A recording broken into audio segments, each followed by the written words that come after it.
Now let us look at how trigger awareness mapping appears in real trading situations. Imagine beginning your session after missing an entry by a few seconds. You sit at the desk, and before you even load the higher time frame chart, a small frustration is already present. Nothing intense, just a quick internal sting.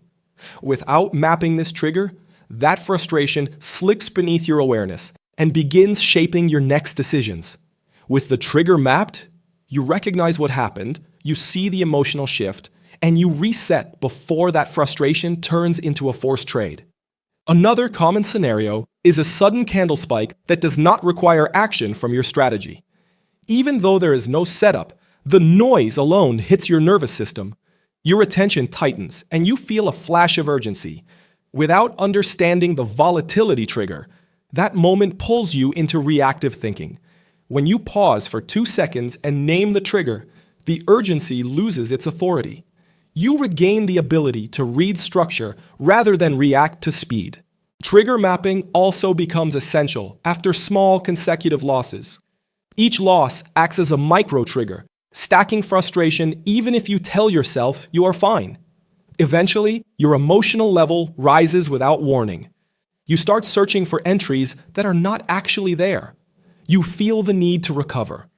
When your trigger map highlights these accumulation points, you see clearly that the pressure did not come from the market. It came from repeated triggers that compounded your emotional activation.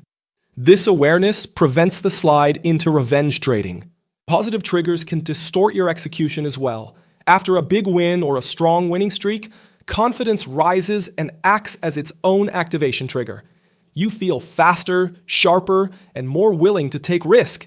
Without recognizing this confidence trigger, that elevated state pushes you into oversized positions or trades outside your rules. When you name the trigger, you see that it is not clarity you're feeling. It is activation. That distinction brings you back to balanced execution.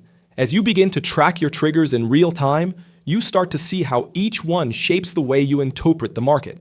Instead of being pulled into invisible reactions, you gain the ability to spot the trigger, name it, and interrupt the pattern before it becomes a mistake. The more consistently you apply this mapping process, the more stable, patient, and intentional your trading decisions become.